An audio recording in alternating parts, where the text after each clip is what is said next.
Assalamu alaikum wa rahmatullahi wa barakatuhu. Musidɓe haray ande kadi groupe solidarité pour la Guinée live on fuɗɗike. Donc haray ande ko dimanche 5 avril 2026. Haray on fop moɗon on salminama, on weltanama, on jarnama. Haray ɗon tora partage ugol live on moƴƴa waɗa cœur ji ɗin. Haray non ina fi monétisation. Donc, pour la patrie joɗoraɗo, pour la buddaji men ɗin.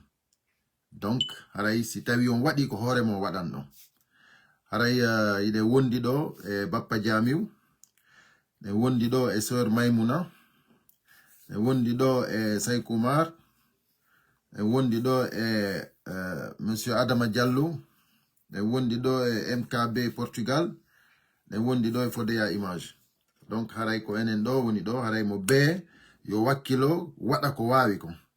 Si tawi menen meɗen wadde ko men wawi kon, onon kadi waɗon ko wawɗon kon. Waɗugol cœurji ɗin sendita, c'est important. Donc haray non seulement sécuriser live on, waɗay kadi yo woɓɓe go kadi hendo yewtere nde. C'est important. Haray ko ɗum ɗon woni objectif on. Ko fiyen fo yen famodir wallidiren. Parce que hande aduna on fo no jiiɓi. Kono non si kuto leydi yani mo be ko yo ñoƴƴu ko jooɗi ɗon. Hande lagine no jogi situation mo andanda hoore mani ko il faut yewten fi ɗum ɗo. Donc en adintinay non o kañot. O kañot ɗo en ɓoyi wolde fi makko e ronkata non parce que ko wiɗen ko fippoma. C'est-à-dire hande wolete fi mum, jango wolete fi mum ko hampoma. Donc haray on andi ɗum ɗo ɗen ko il faut toujours être constant. Jango min ilo basi mi ala ɗo haray ko goɗɗo go kadi woni ɗo o wowla kadi fi muɗum. C'est ça ko ɗum woni objectif on. Donc haray iɗon andi no inna ko bitagatin mo be ko wayo. Haray jama on no tora. Surtout non ɓe yimɓe ɓe andanda hoore man ni hiɓe jogi Allah no newnani ɓe hiɓe jogi ko tawata ni si ɓe itti ɗon ko dirti seeɗa haray ɓe tampata. Awa haray onon ande dow wondema meɗen fontani on juuɗe. Meɗen fontani on juuɗe na non fi ko walliron men ko men ñaama. Meɗen fontani on juuɗe na ko walliron men fi ko men kipira ɓeygure amen. Ko men fontan on juuɗe fi yon tambito en. Sabu ko Allah waɗi onon tawi hiɗon ɓurdi iɗen ɓurdi feere. Haray ino wodi woɓɓe go kadi ɓe andanda hoore mani feere maɓɓe yaaja kono ɓen kadi ɓe fontana juuɗe ɓe innabi tagatin. Donc haray musidɓe am ko ma wakkiloɗen fi o kañot andon non hunde fo hunde no mari sabu. Kala ko moƴƴata kon kadi sabu on kadi waɗay. Ala ko ala sabu. Ɗo ko moƴƴingol faala ɗen. Sabuji moƴƴi no woodi. Acce ardi non hakkil annon wondema ina puyndan joƴƴini men ɗo fewta aduna Allah on fo wola fi mo beyo ar wallidiren fi la buddaji men ɗin e hoore no laaɓiri dans la transparence totale. Haray ɗum ɗon vraiment meɗen watta e sokeje moɗon ɓurten wakkilagol e fi muɗum. Si wi ɗon aren ko actualité ko fewndi kon fewndo ɗo ni haray iɗon andi crise de liquidité no wodi ko meɗen wonɗo très alarmante parce que hande fonctionnaire ɓe ɓen ala hettude joddi mum.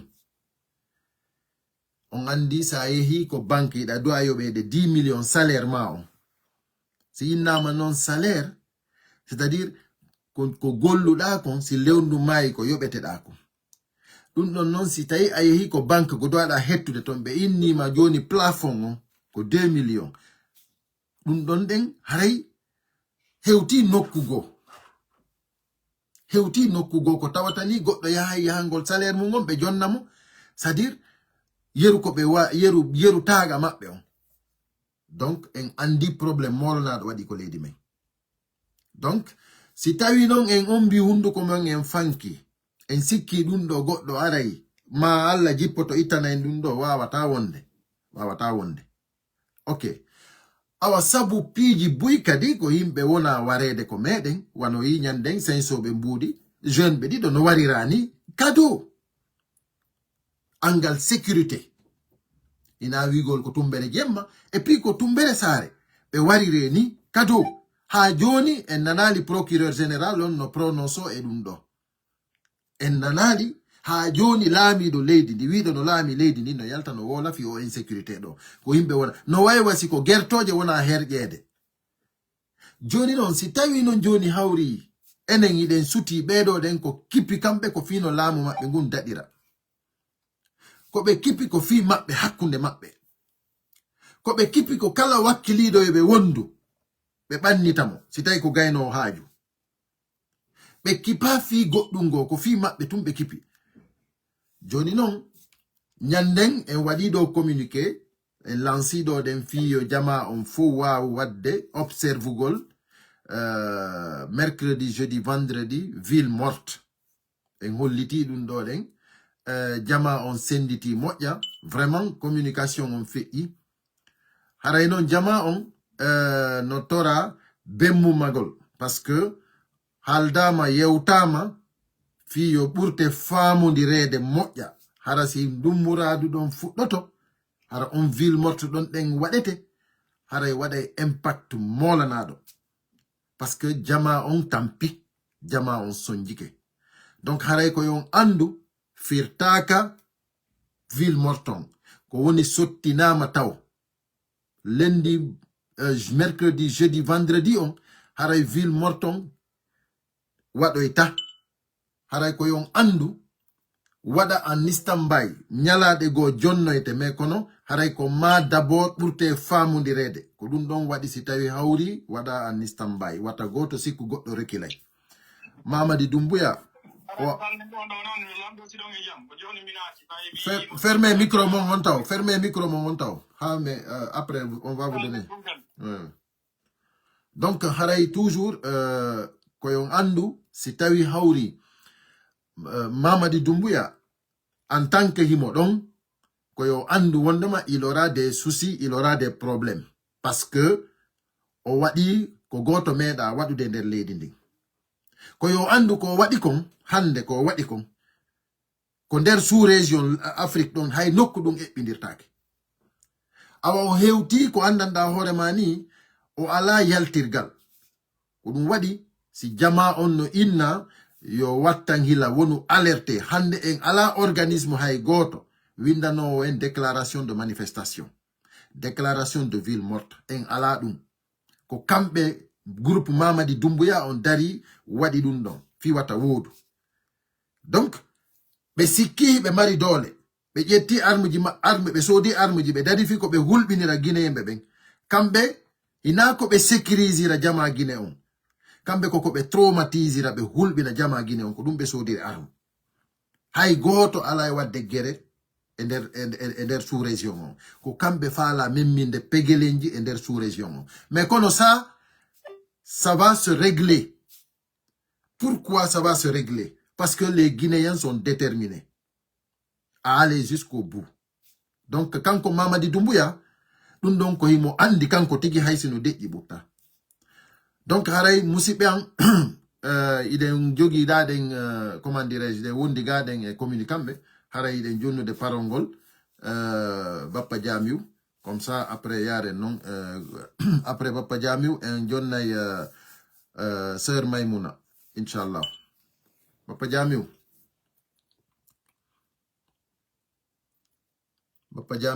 tu as la parole. Ok. Sœur Maïmouna, il a gentil. Assalamu alaikum. Voilà, vas-y. Ok. Mi salmini on mon fomo, mi salmini auditeur do si vous êtes bien fo, ala mi landika e kala no e jang. Comme dans mo Guinée do Marion. Aray do me notiti yimbe ben fo ko solidarité pour la Guinée. Aray be arbe tawten ɓe sutena ko fi maɓɓe ko fi ɓen guureji maɓɓe wona fiimen hande o combat mo wonɗen wadde ɗo ko combat wona fi an wona fimon ono miseɗo ko fi Guinée en fof ko fi leydi men ndin hande si men immike men daɗitike men darike men acciti ɗen guureji amen men acciti golleji amen men inni ko ma gonga ñiɓalake ɗe onon kadi hetti ɓen faalaɓe suga ko men faala ɗo iɗon wawi arde tawton men wallintire par ce que ko jiwda o ala balɗe haray fi solidarité pour la Guinée on mi ara e ha ɗon haray situation fewndiɗo la Guinée on ko situation hulɓiniɗo par ce que joni hande ko yiwɗen ɗo ko yaasi ɗo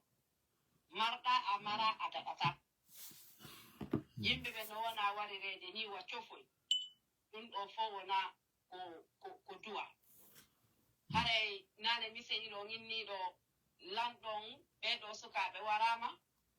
lanɗo yaltani woni lanɗo homboni la Guinée sinare ko woni mi famani ton inne bandi ɓen inne bandiji ƴettuɗi leydi ndin annotage ɓen ɓe yaltani hay ɓe woola fiiru noon ko honno faadira ɗon yo ɓe yaltu ɓe woola fiiru noon ko kamɓe neli on nanari woɓe mara mbuuɗi wo mbuuɗi ala ko banque woɓɓe inniɓe wo woɓɓe no jogii mbuuɗi ko cuuɗi maɓɓe sabi ko honko inni joni yo goɗɗo ware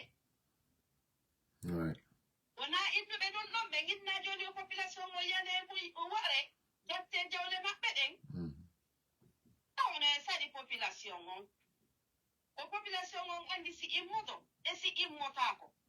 ko ɓe huli kon ɓe daɗata mayden ko nde wootere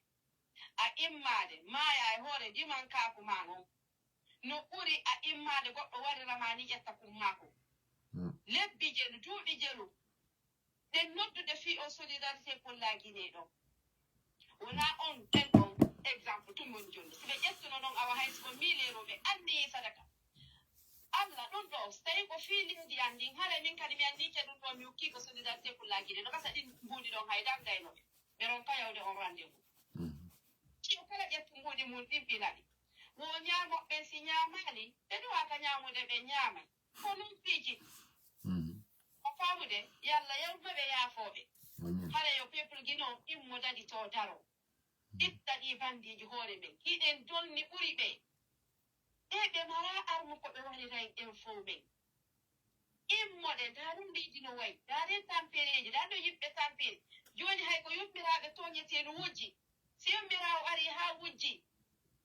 haray ko honto fokkutude haray sukaɓe ko honno warrata haray no hulɓini mo haala kan en gaynata ñande o ñande ɗen noddutude c'est la même chose ƴente mi wi ɗon haray koyen ɓurtu weltanade Gambia koko mi woluno semaine passé ko selumo daɗa ko Allah waɗi hoodere nden nde jalga ñande o kala gonɗo mone makko a fowaso ko a yinne ka fay ko mi yimɓe ɓe yiyete ka mawɗo iɗen suutiɓe ko réseau sociaux ñande o ɓenne no min ko ɗum ɗoɓe ko to mais sa yiɓe ɓe o kikalaje de 60 ans ma 70 ans awa yalla hokku duuɓi e cellal hare mi weltanike wa Gambia hare yalla ɓeydu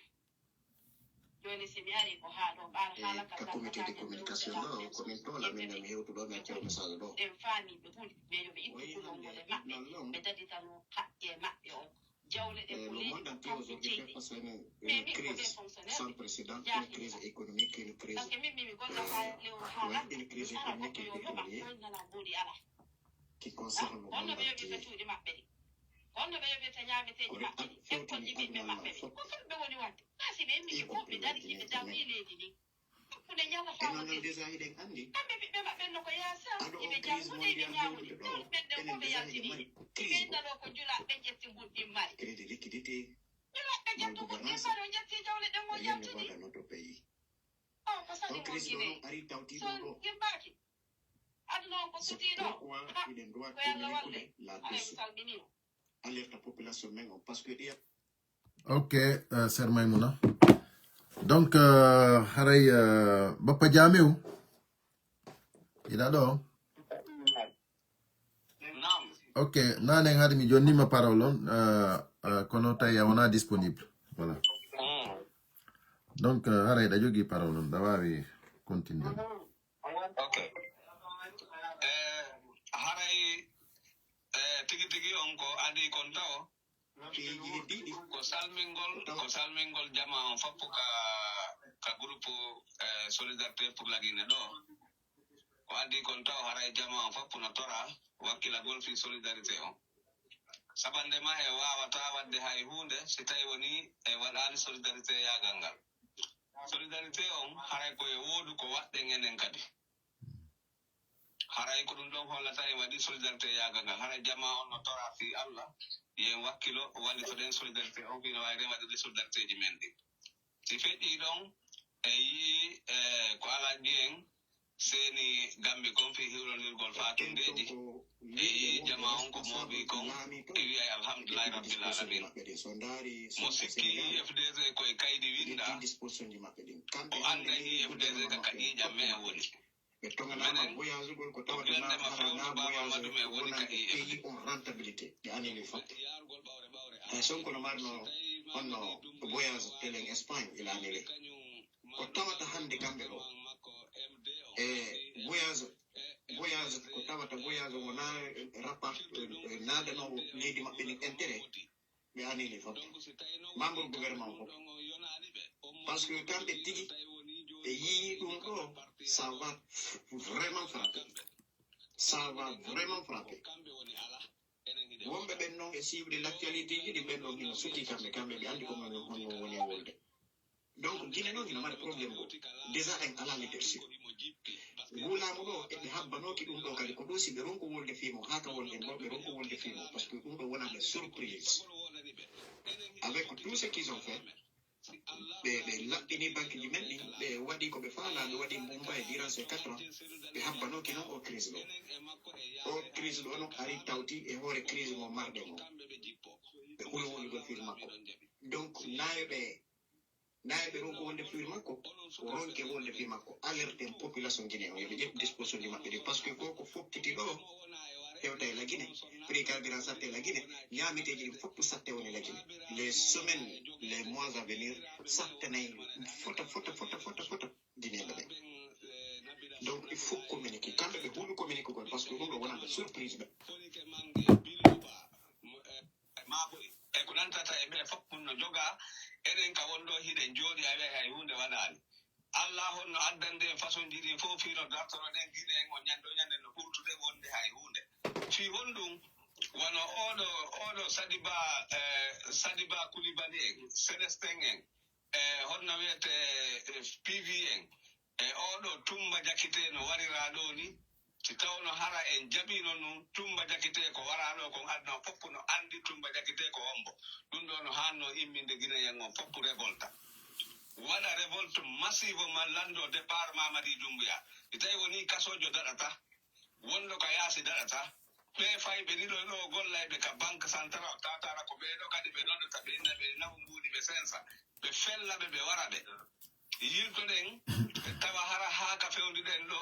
jama lagine on no jooɗi no fanki wude ala wiwde hay e hunde donc ɗum ɗon ko ella molanaɗo mi torike on mi jikki on mi jeeji on sabi Allah immoɗen daroɗen dankaranoɗen fiika men no heɓira liberté e wawata liberude kamon onon sukaɓen on daraki onon sukaɓen wawata dandude en o ɗi boneji ɗo mi sikko yi ko woni feƴƴude hakkude Iran e Amérique on Iran ko leydi wotiri ka wonɗo Iran no holli aduna on fiino suusirte tutal enen kadi sen suusi tun en heɓay ballal mo suusata Allah wallata mo suusata Allah wallata mo wakkilaki haray ko ɗum ɗon min mari komi toro jama on koye immo daroɗen wakkiloɗen anden tigi on fodde ma e wakkilaki wota en feɗu Allah innen Allah wallaɗen haray ko enen woni wallade hoore men Allah wallataɗa waliɗo ɗani no faala yawde waɗa yagere yawde hettoya droit mum nokkugo droit ko malitane hande enen wonɓe wolde ɗo ɓen sen deƴƴi haray ko ɗum woni hande kadi Mamadi Doumbouya en haray ɓe ɓi sago maɓɓe on yo Allah dandu en ɓeɗo heɓde sago maɓɓe on guilandema guine wiya guine criminel bandi kulosar vendeur de drogue yimɓe ɓe anda ko honɗum waɗete sifa ɓeɗo waɗi hewtade e nder lagine ko na ɓeɗo noon ɓe hanaka accede ɓe ñiiɓa ɗon ɓuri ko ɓe ñiiɓi ɗon kon ɓe foppu maɓɓe hiɓe hana ninsinirede wa turiɗo sunnintini ko ɗum ɗo wawata e wallude sen daari wano wuuri kiña Semba Hore wo ko premier ministre Ousmane Gawa kañum may ko nandata e sifa ɓe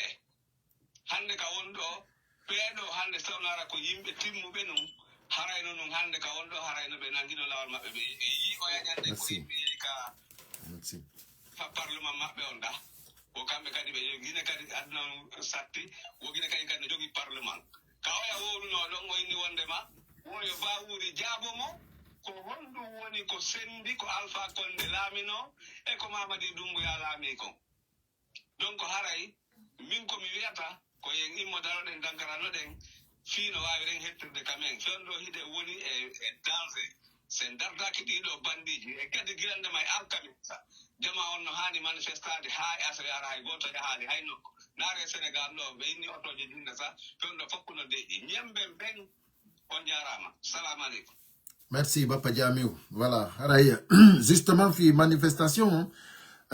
fi ville morton ɗum ɗon ɗen inchallah rabbi en yiltitoyto e muɗum ara ɓurtama famodirede e ñalade ɗen ɗum ɗon on si Allah jaɓi en waɗay jama on ino andi ɗum ɗon ɗen en ala hande hay goto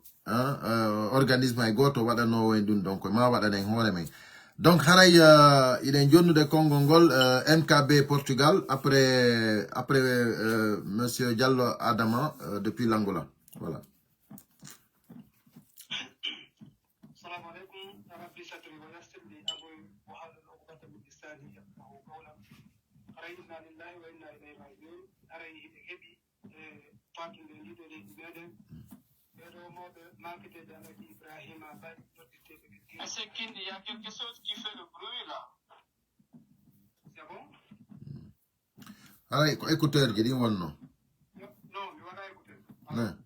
Il y avait un côté de ventilateur, mais en tout cas, il y a quelque chose. Donc, il y a ceci dans ma chambre, il y a rien qui est. Ok. Ah, on a des bruits. On a des bruits. Sortez à l'intérieur. Non, l'intérieur, il y a le bruit dans ma chambre. L'extérieur, ah d'accord. Ok, continue, il n'y a pas de problème. Mais il y a le bruit. Je vais continuer ou bien? Ok, Johnny, en attendant, oya, honno. Monsieur Diallo Adama, ɗannin téléphone ma huɓɓintinamo MKB, Dara. En attendant quoi, il faut réinitialiser le téléphone. Voilà. Monsieur Diallo Adama.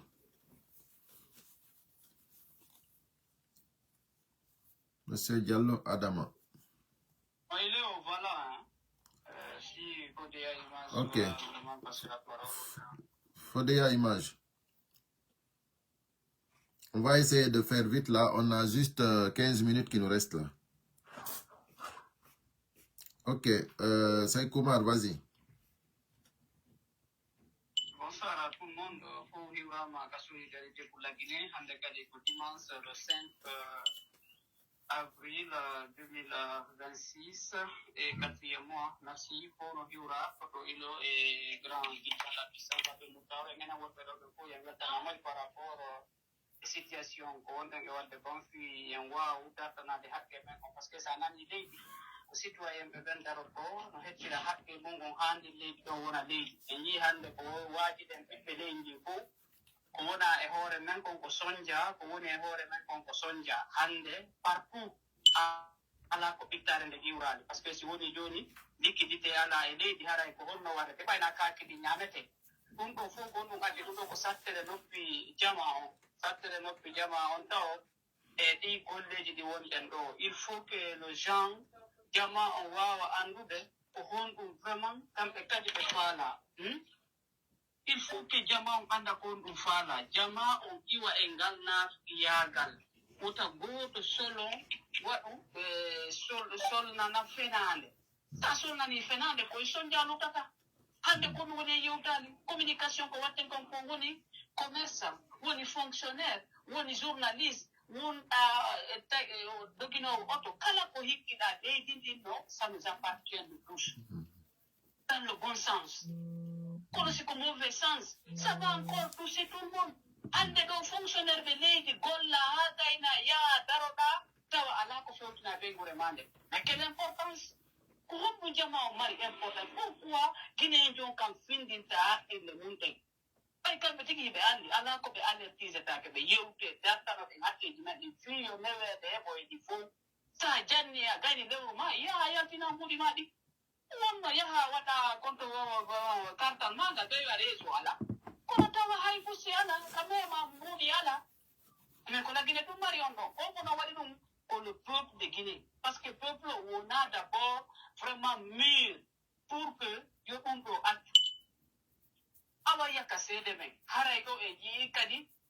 hunde labande kadi nde fof habbi ko annduɗe wona alaji en ko seeni gambi ɗo ko en jii popularité maɓɓe on ɗum ɗo en anndi koko woodi koko woodata kadi jooni wakkilo ɗen ɗum ɗon waawa waɗude ka men kono ɗum ɗon waɗirta ko si ndeweende heɓike tawi ko sariya wona e gollireede ɓen ɗon ardi o yo anndi harayno hannde wallahi crise waɗata hala Guinée ɓeɗo ɗo jooɗi ñande o ɓe wi ɓe waɗi dessu ɗum ɗo hara noon ko kamɓe tigi ko leydi ndi ɓe waɗi dessu kamɓe tigi ɓe annda ko hoore on ɗo woni e yewtude par ce que mi annda si ɓe anndi explication on dessu ko ɓe wonata muurde ɗon par ce que ɓe annda ko ɗum ɗo wadde dessu ko kamɓe tigi e leydi enen population kon to yiwɗon leydi ka parti politique ala kon to yiwɗon leydi tawa ko gooto ɗum fewjata fii fenaande fewja fii intérêt personnel kon to yiwɗon ɓe dille ɗaɗuna Allah on fof hande ala ko en ala ka leydi men sina gonga ko gonga woni ala ka leydi men haray noon Guinée ɓe ñande o goɗɗo no dari hiino waɗa naafdi yagal o yalta o ñalla weeleede o naata o waala kadi heegeede ko lagina wonɗa yiwde jooni ala ko en ala e nande hande kadi ko faalaɗen nande ko mentenu kon gonga tan ala ko en nanaali hande kadi ko faalaɗen yo jama on waɗu nane en fuu ko moƴƴere nden artijine ko ɗum ɗon woni l'essentiel on fonctionnaire jo hannde na bunɗo na hay fof hannde fonike mange en konto ɓen woni billo ba en konto babila keyta baɓe maɓɓe hajja nene usu suddiɓe ɓen no nawno konto ɓen fewndi hannde tumba en yii jabawno sikkude ko moƴƴere noon hara yekka seede men hara en weltanike ɓe gambi ɓen en weltanike alaji seedu yo Allah ɓoynu balɗe maɓɓe ɓen e hoore guinéyeɓe ɓen newnanaɓe kadi ɓe waawa ardade leydi ndi tawa e kadi en tawete jama o wiya gurdam moƴƴan e aduna men on yarabi yo Allah waɗan en ɗum noon par ce que jama o fof ke jama o wakkilo haray noon koye wakkilo ka communication ni tawi décourage kadi jama on so seeɗu nanugon haalaji ɗi ala important ɗi ala important il faut que jama on faama il faut que jama on annda ko on ɗum faala hande leydi ndi vraiment wallahi no yurmi hakkude e Allah haɗa jama on fof no weltana hino weltana moƴƴi yo Allah ɓurto en weltanade hara jandi communiquant jo ɓe ko yen communique ko fewndi kon o gouvernement ɗo ñande wo ñande sa yi ɗo gawal en no daro wiya buuɗi ɗin haray ɓe wii jama o mo ɓe ƴetto mbuɗin ka suudu mum naɓa ko kam ɗo suwini bandi on ko hombo jogii mbuuɗi on wiye de négocier avec le peuple de Guinée waɗe ko haani kon si tawi ko haani kon waɗama nunɗal heɓike fenaande e acci piiji ɗi fof ne woto kono ɓe ɓewe wawde privude wi jama on wi on kadi yo jama on expose hoore mum impossible mais noon jama on tigi ko kañum woni e wadde ko hoore mum par ce que ko ɓayɗo darante wurɗo darna e hoore mum kono noon yakka seede men en tout cas ko solidarité pour la Guinée ɗo gonga fuɗay ɗo kadi et la lutte continue sawa reste encore dans l'archive ko fii ɗum ɗo kadi wowlete par ce que si Allah jaɓi Allah waɗa en sabu on maintenir en citoyenneté guinéyɓe ɓen ka leydi Guinée inchallahu rabbi yo Allah firtan en artike walla kala ƴurɗo arayji courage à tout le monde ta fusi panique en jama on no yirude seeɗa seeɗa kono no heddi seeɗa par ce que jama Guinée on nandi sutaki ko woni e feƴƴude ko nandi ɓe sutaki ko woni e feƴƴude ko hande a naɓanay ɗo ɓeygure ma dépense ko tawa koyo ɓe hayno ha dépense ɗi naɓuɗa ɗin ka téléphone lanna hara ɓe ñawlo si ɓe heɓa no ɓe yaltinira ɗin ɗo mais c'est pas possible hara yo Allah on findi Guinée en jonge laawol moƴƴol o anda ko ɗum o faala ya rabbi jam kisi e men amin ya rabbi merci beaucoup merci ok aray ɗo ɗen MKB aray si tawi hawri a wawi intervenir ɗon si tawi y a pas de bruit comme ça haray mi fermane live on quoi parce que là il est presque l'heure là ok aray ko non woniri wonɓe ɓen ɗo fof salminama ka solidarité pour la Guinée aray tigi tigi ono jama o noddira noon de e buyji no notade aray ɓe weltana ko ati kon taw ko ɓe anndu halde fotti meɗen o ɗoɗe ko fiidiɗo leydi meɗen no ndi hettora donc si ɗum noon kadi feƴƴi ara jama on donc no wonirnoɓe notoɓe kala tawɗo no jogui difficulté ko humpa nder toon de ɓay numéro ji ɗi no wooda o tigi no newnana tigi tigi on naatugol ka privé ji toon ɓe lanndo donc o tigi humpitete haa o laaɓa wonande ɓe anndaɓe wonɓe ɓe nder toon koye fof maɓɓe kamɓe donc ɓe anndi hoore ko wona ko yeheede donc ko fiino leydi men ɗi moƴƴi ɗum noon kadi feƴƴi ɗon anndi e opérateur économique ɓe wonɓe ndiɗo leydi meɗen uneteɓe alaji ibrahima noddirteɓe geggeji ɓeɗo kadi no feƴƴini haray peuple de guinée o foppu e julaɓe leydi haray ɓe torama yallagol yo allah fewno yaafoɓe e yummini kadi e famille maɓɓe fof haray ɓe toriki allah yoɓe e yarloɓe ɓe yaafoɓe haray mayde ko mayde taga ato e wonkinki si ɗon noon kadi feƴƴi ɓeɗo sukaɓe meɗen wonɓe wadde kambis e ndiɗo leydi meɗen ɗiɗon anndi wona e ngal fuɗɗaden cukkede fiiɗeɗo jawle ndiɗo leydi lagine ɗon anndi fewndo ɓe arno en nguuɗo laamu déjà hari leggal hino ka aéroport ɗon nde ko yimɓe ɓen sorayno ɗon nde e ɓe waɗa devis foppo ara ɗon nde hay ndiyam addeten ɗo yimɓe ɓe yara feƴƴe ɓe jooɗiɓe ɗiɗon anndi ko sabu honɗum ngal ɗo leggal liɓira annduɓe histoire on fof ilande mana ngal ɗo leggal liɓa donc ko signal njalo waɗi e muɗum donc sukaɓe ɓen ɓe fof maɓɓe ɓe torama yallagol ɓeɗo sukaɓe meɗen feƴƴinɓe waraɓe kisoso ɗum ɗo tigi tigi on ko hunde yurmude kono noon ɗeɗo tooñe ndiɗo leydi meɗen goɗɗo iwata nokku go ara accine ɗeɗo tooñe ko enen wonɓe ɓe ndiɗo leydi darto fiino ɗum ɗo accira kono dartoɗen dartoɗo ɗen ko yimɓe meɗen tawa ɓen hino engagé fiyo ndiɗo leydi meɗen fof tawata mo bonna hula e mayri haray ko ma tun tawten ɓeɗoɗen waɗi den combat men wona contre goɗɗo wona contre région ko fiyo leydi men ndi wowono leydi hecciɗe fof harata si tawa a bonna a hula e ndiɗo leydi si ɗum noon kadi feƴƴi e weltanike Gambi e yiiɗe balɗe ɗo ɗe président Sellou ko ari kon ɗon ɗe tigi tigi on ɗum ɗo hannde no yela harata ka leydi meɗen wawata wonirden niiɗe joni noon yimɓe ɓen si sikki wonde manda ko goɗɗo watta nokku go aranama waɗanama combat ma o haray tigi tigi on ɓe faamaɓe tigi tigi en jama on foppu ino tora koye joni nder juuɗe ka solidarité pour la Guinée ko kañotoɗoɗen jama on no notade ko alhamdulillahi tawa ɓen kadi ino faala arde ɓe heɓani solution ɓe ndaaru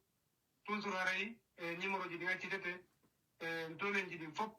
donc ɓe tawɗa toon ɗe haray ɗin habdiɓe haray o salminama o weltanama o weltorama combat continue jusqu'à la victoire merci. Merci beaucoup, MKB. Aray, on est en telan. Aray mido fala dumandagolo parce que tant on donne rapide moyanom. Je dois me dire comme il doit y aller. Monsieur Adama, Arimi, Awa on jutinali parce que tant on rapide quoi. Allez-y vite fait. Ok, aray mi ono ɓe mi wondi ka groupe ɗo ɓe mi salminiji nen ɓe fof ɓe accali hay goto torike romɓe hokku hen changement heɓen enen kadi guineɓe heɓa ɓuttu heɓa sécurité heɓa fofugol ka mum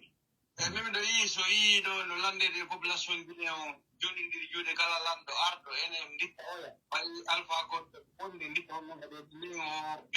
dikka honno kadi ɗiɓe soriɓe ɗo ɓeɗo ɓe ari ɓe fermi radio ɓe fermi télévision ɓe ɗaɗi ke journaliste ɓe ɗaɗi ke fof ɓe accani e goto wona paykolɗa mawɗo na son kono bonnere guine ɓe ina fuɗɗa bonnede ko Ousmane Dawale mbawuri fiɗɗi kon bonni ɓen kon hikka sifa ala kadi population guine o andi lagine heɓa nation haali sa woli ɗum ɓuyi yetta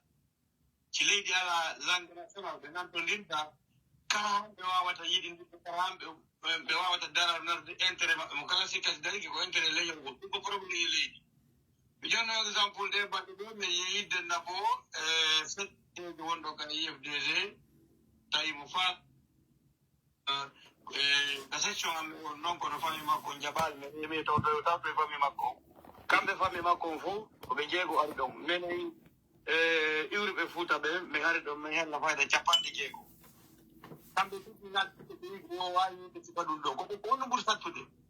tawi si ɓe wowlima nin ka min nantodirta si ɓe wowli pular min nantodirta si ɓe wowli français min nantodirta tawi ko ma min traduisa e portugais tawi kettuɗo haala o ko portugais wonta haala wota ka kinen ɓe wolata nantodira tawa ala kono ɗi ko leydi ɓe nantodirta ko honno ɓe yurmodirta on be fi intérêt personnel avant intérêt république donc faire kini mo kala no kala ni woni ina ma de joni imme dante den daro den holle lamu go be wadde hore men ko jaggu lamu ta ko hande na tin kala mo ko démocratie be woto gine be nyoba juude mun de wataka kare dum no fadi ko lami ko tri mabbe lami ti be tawti ara ko futa wala lamari en tant que dum no wala hakile gine be enem ko pala den ko gine be tawa kala ardi la gine sadir ko intérêt public ko intérêt nation la gine on ko na intérêt etini joni goddo su sawo de wodo no yeyi tambe andi su be mari kaso wakara ma su mari kaso ka den dia on no yi tsaje saboda san on no yara teto sori jo isata bibi jo isata mawdo isata pay ko isata gorko isata be bo isata don non ko bur sa isata osuma dawale puti lamu bujan boy commerçant be sile ala commerce ala mas de mari di daroto au troisième pouvoir les talanosi ma dun deuxième si commerce sont fermés si joma jawlen ala ender leydi yanay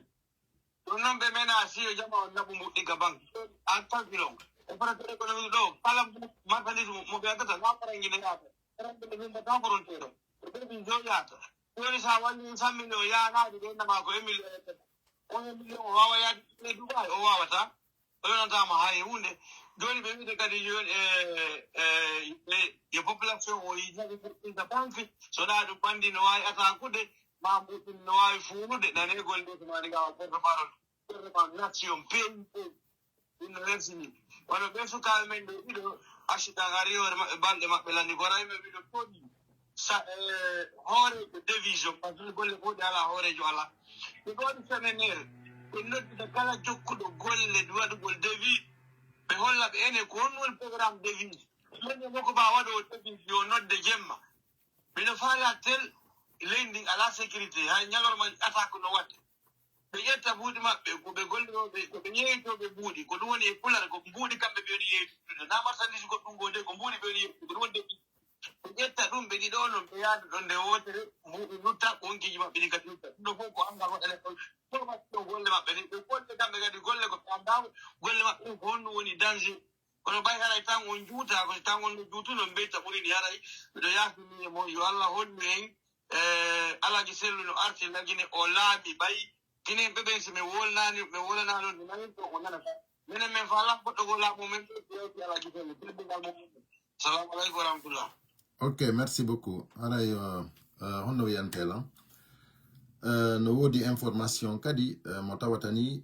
no hana yewtede fi mudum ko tawatani kambe wibe hibe laami leydi ndimbe ala wulude ko préoccupé aduna Allah on fu manam o crise de carburant sabu o guerre wodudo hakkunde Iran Israël États-Unis on andi hande piiji buy ino wodi ko yewte fi mudum kono non ko enen ɗum den ko hatta yewten ɗum fi ɗo yewten ɗo fi mum ko parce que hino wodi enen kadi ko ŋañe donc o crise ɗo non sabu on gere mo ɓe waɗi ɗon ɗum ɗon non hino ŋañi aduna Allah on fou parce que gouvernement ji ɗi fof no ƴettude disposition ji fi wata sattu ɓuri ko dowa sattude ko manam wano déjà Sénégal disposition ji no ƴettede manam wano frais ji gouvernement o wano déplacement ji donc meɓi information hay Sonko no doit no déplacade yewgol Espagne hay ɗum ɓe andi ɗi fi tun ɗuytugol dépense ji ɗi on andi ɗum ɗo fof ko ƴettugol disposition ji enen noon wiɓe no ardi leydi ndin c'est à dire ko hayɓe hala e wolde fi mum déjà crise de liquidité no wodi yimɓe ɓen ala hettude mbuuɗi donc miijito ɗon noon kadi ko suti ɗo kon ko aduna Allah fof sattata na lagine tunde si lagine noon innama fewdo ɗo no satti